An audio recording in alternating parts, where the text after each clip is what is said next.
Bien, este video tutorial forma parte del material de apoyo de la primer clase del curso de Adobe InDesign. En esa primer clase tomamos contacto por primera vez con la interfaz gráfica del programa, que es la que estamos viendo en su versión para PC en la pantalla en este momento. Para poder tener la vista de un documento, muy básico por ahora, lo que hice fue crear un nuevo archivo, ¿sí?, al que todavía no le he dado nombre, por eso acá la leyenda de sin título 1, ni tampoco he guardado, por eso ese asterisco que está a la izquierda del nombre. Acuérdense que cada vez que tengan un asterisco a la izquierda del nombre de un documento, indica que ese documento todavía no está guardado, o por lo menos que no está guardado en su última versión, con sus últimas modificaciones. Vamos entonces a aprovechar y entender cuáles son las distintas regiones y las distintas herramientas que InDesign me da al momento de empezar a trabajar con una publicación.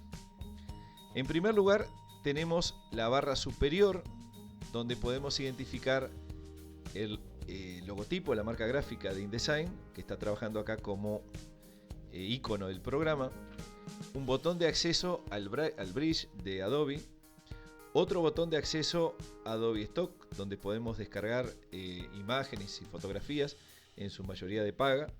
Tenemos un indicador del nivel de zoom. En este momento me está diciendo que el documento se está previsualizando al 58,5% de nivel de zoom, pero también me permite rápidamente cambiar el nivel de zoom de vista de ese documento, ¿sí? Vamos a ver que desde cierto nivel de zoom para abajo, lo que hace InDesign es una vista simulada de texto, o sea, simplemente muestra la mancha de grises que va a generar la mancha tipográfica que está generando el texto dentro de la hoja.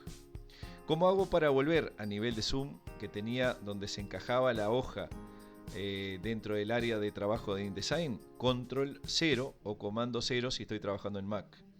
Tenemos que tener claro que tenemos que hacer control 0 o control 1, por ejemplo, si queremos ver el documento al 100%, dentro de lo que es el área o el teclado alfanumérico, no dentro del teclado numérico, porque no va a responder sino InDesign. Fíjense, en este caso no está teniendo ningún tipo de reacción. Si lo hago en el teclado alfanumérico, InDesign rápidamente cambia entre distintos niveles de zoom y lo indica en esta área, en esta zona. También lo indica en la lengüeta o en la pestaña donde se está previsualizando el nombre del documento. A la derecha de esa opción de previsualización de nivel de zoom, tenemos una opción que muestra las opciones de visualización de algunos recursos gráficos de ayuda que tiene InDesign. Por ejemplo, los bordes de marco. Fíjense cómo del medio de las dos columnas del documento desaparecen sus guías celestes, o cian. También podemos ocultar las reglas, también podemos ocultar las guías del documento, y ahí tenemos una vista más o menos aproximada de cómo va a quedar la hoja una vez impresa. Voy a restaurar vistas de marco, reglas y guías. Después veremos qué son las guías inteligentes, la cuadrícula base y los caracteres ocultos. En un segundo botón tenemos los modos de pantalla, de los cuales vamos a hablar rápidamente ahora solamente de dos. El modo normal, que es el que InDesign muestra por defecto cada vez que creamos un nuevo documento, y el modo de previsualización, que oculta algunas ayudas visuales, pero en el caso de tener imágenes las muestra a mejor calidad. Bien, en este tercer botón lo que podemos hacer, o lo que nos permite decirle a InDesign, es cómo queremos que se muestren los distintos documentos en caso de que tengamos más de un documento abierto a la vez. Por ejemplo, este primer botón permite mostrar los documentos ocupando el 100% del área de trabajo, pudiendo seleccionarlos con distintas pestañas que se irían mostrando en esta región. La segunda opción me permitiría mostrar los documentos en cuadrícula, o sea, ordenados en filas y columnas, o también poder presentarlos en forma de columnas o de filas, respectivamente, como ventanas flotantes o como nuevas ventanas de InDesign. Eso lo vamos a ver más claramente cuando estemos trabajando con múltiples documentos. Vamos ahora a repasar cuáles son las distintas regiones que nos están faltando por ver de Adobe InDesign. Debajo de la opción que vimos recién tenemos el menú principal, el cual no difiere mucho en su función, sí en las opciones obviamente, pero no difiere demasiado en las funciones que tiene cualquier menú principal de cualquier programa estándar hoy por hoy, como puede ser Photoshop o Illustrator. Debajo del menú principal tenemos la ventana de control, y esta ventana, de la misma forma que veíamos en Photoshop o en Illustrator, cambia de acuerdo a la herramienta que yo tenga activa. Por ejemplo, tengo la herramienta acá de selección activada, y estas son las opciones que me muestra InDesign. Si yo cambio a la herramienta de texto, veo que la barra de control o la ventana de control se adaptó para que yo pueda editar las características de los caracteres que tengo seleccionados.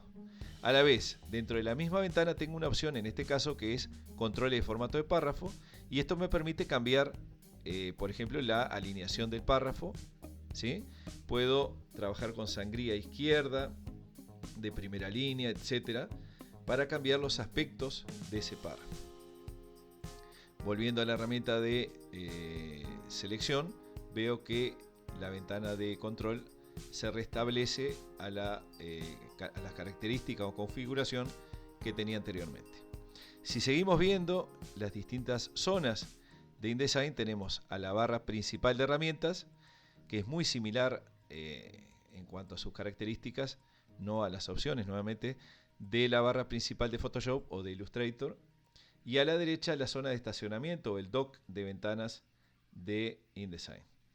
Esas ventanas las podemos activar desde acá y pueden estar flotando o pueden ser estacionadas o dockeadas en esta zona de InDesign.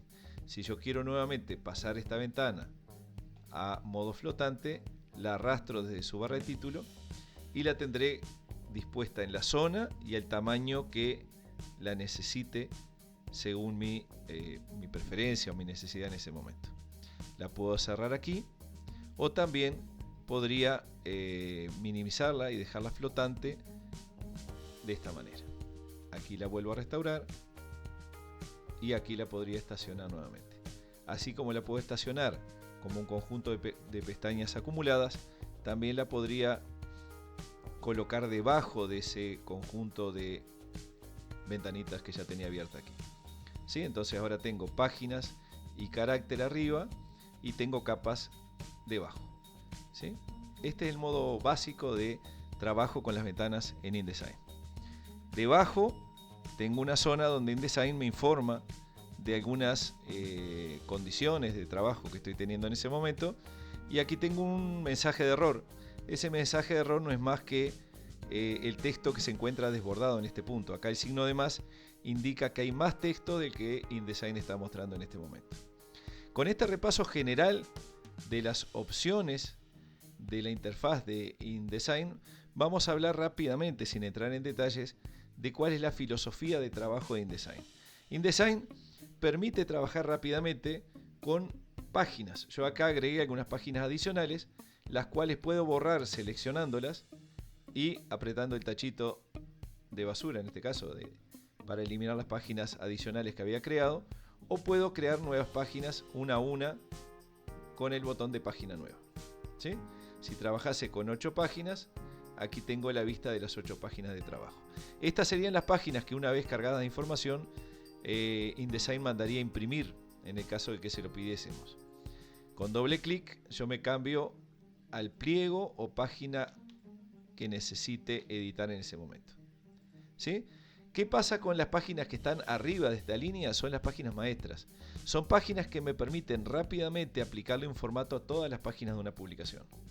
Vamos a ver en el próximo tutorial cómo, colocando algún elemento gráfico en una de estas páginas, esta es la página maestra vacía en este caso, podría hacer que esos elementos se repliquen o aparezcan en cada una de las páginas que tenga aplicada esa página maestra. Vamos a verlo más adelante.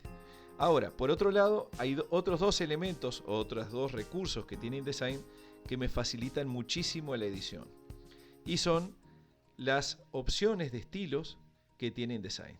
InDesign permite generar estilos de carácter, estilos de celda, estilo de objeto, estilo de párrafo y estilos de tabla. Vamos a hablar acá rápidamente de los estilos de carácter y de los estilos de párrafo. ¿Qué es un estilo de carácter? El estilo de carácter es el más básico de todos. y permite darle un formato a, por ejemplo, un texto destacado.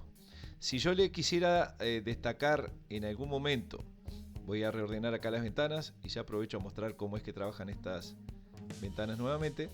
Pero si yo quisiese generar un estilo, por ejemplo, en rojo y en negrita, porque es un texto sumamente destacado, entonces lo que podría hacer acá es crear un nuevo estilo acá de carácter, decirle que darle un nombre a ese estilo y decirle las características gráficas que va a tener. Por ejemplo, el tamaño de la letra, el color de la letra o de la tipografía, si esos caracteres van subrayados o no, etc. Ahora, ¿qué me facilita o de qué manera me facilita generar estilos de carácter? Bueno, los estilos de carácter específicamente me facilitan al momento de aplicarle un formato a un conjunto de caracteres específicos. Por ejemplo, aquí yo le puedo decir que este texto lo quiero en bold, y en lugar de andar aplicando ese estilo bold a cada uno de los caracteres futuros a los que los quiero destacar, simplemente genero un nuevo carácter, lo edito y le doy por nombre destacados. Y con ese texto o ese formato destacados, simplemente voy a aplicarlo en los lugares que yo quiera. ¿Sí? Por ejemplo, Don Quijote de la Mancha. Si en algún momento el cliente o yo mismo decido que en lugar de estar destacado en negrita, tendría que estar destacado en rojo, entonces editaría el estilo, vendría los caracteres básicos, lo paso a, no sé, un formato book y le digo que lo quiero que sea de color rojo. Automáticamente en todos los lugares donde haya aplicado ese estilo va a cambiar el aspecto de negrita a rojo. Esto, como ven, es una ventaja importantísima al momento de trabajar grandes cantidades de texto. Ahora, ¿qué es un estilo de párrafo? El estilo de párrafo, como ven, ahora tomó un signo de más. ¿Por qué tomó un signo de más? Porque yo tenía seleccionado más de un párrafo. O sea, tengo esta caja, tengo varios estilos modificados, ¿no? Por ejemplo, tengo el texto rojo aquí aplicado a este párrafo. Ahora, vamos a pensar que por algún motivo quiero que hayan textos centrados, párrafos centrados. Esto ya no se refiere solamente a un carácter o a dos caracteres o a varias palabras, sino que se refiere al párrafo completo. Entonces, yo voy a venir acá con la paleta de control, voy a centrar este párrafo, ¿sí? Y le voy a dar un formato también de carácter, por ejemplo, de 14, y lo que voy a hacer es cambiarle el aspecto, por ejemplo, a azul o a verde. No estoy buscando acá ningún tipo de aspecto específico, simplemente tratando de darle formatos para que ustedes identifiquen qué es lo que va a ser el nuevo estilo de párrafo. Y además de todo esto, le voy a decir que esté nuevamente en bold. Lo que voy a hacer con esto es crear un nuevo estilo y le voy a llamar estilo de párrafo 1, le voy a dejar con ese nombre, o estilo de prueba, estilo demo. Y cada vez ahora que yo quiera tener un párrafo en verde, en negrita, en 14 puntos, lo que hago es marco el párrafo y aplico el formato. Marco el párrafo y aplico el formato. Esto me da la ventaja enorme de que de la misma forma que yo modifiqué el estilo de carácter y todos los lugares, todos los caracteres donde había aplicado ese estilo se modificaron, si por algún motivo yo quiero en un libro gigante como va a ser este, de más de 900 páginas, cambiar el aspecto de estos párrafos, bueno, simplemente, sin necesidad de tenerlo editado, edito el estilo y puedo cambiar, por ejemplo, el color de los caracteres. Entonces lo voy a poner en rojo y voy a cambiar el carácter a tamaño, en vez de 14, lo voy a poner en 18 y simplemente ya cambié en toda la publicación el aspecto de esos párrafos. Ya no está afectando a un carácter o un conjunto de palabras, sino a todo el párrafo de forma global. los centra, le cambia el tamaño de los caracteres, le da el color necesario, etc. Estos son, en esencia, 3 puntos que hay que considerar y trabajar siempre en una publicación con InDesign, sobre todo lo que son publicaciones de gran extensión. Específicamente yo he cargado este documento porque el Quijote es una publicación de muchísimas páginas. Entonces vamos a trabajar en tutoriales futuros para darle un formato a toda la publicación y encajarlo en un número específico de páginas.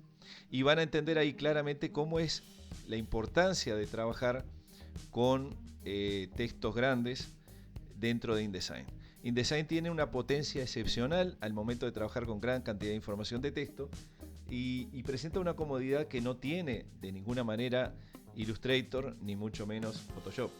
Entonces, el proceso de trabajo nuestro sería: nosotros editamos gráficos, editamos imágenes en Photoshop, generamos gráficos vectoriales que después exportaremos como mapa de bits o como vectores, y todos esos recursos los vamos a importar dentro de InDesign, quien tiene la capacidad de manejar grandes volúmenes de información con una comodidad mucho más grande que la de programas como las que mencionaba recién.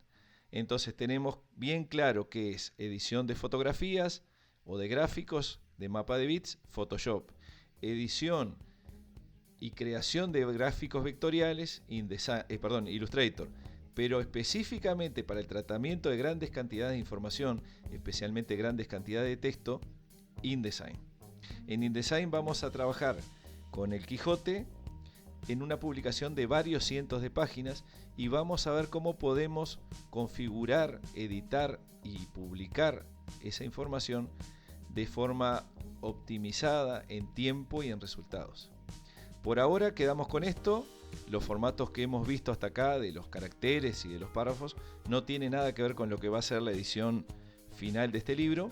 Es simplemente un primer contacto con la interfaz de InDesign y con las herramientas fundamentales que tiene InDesign y que muchas veces se desperdician o no se usan debidamente. A medida que vayamos avanzando en futuros tutoriales, vamos a ver cómo trabajar con estas herramientas y con otras más para que el flujo de trabajo y los tiempos de producción que tengamos para implementar o para desarrollar una publicación sean lo más óptimos posible. Por acá quedamos en esta primera etapa y nos encontramos en el segundo video tutorial sobre Adobe InDesign.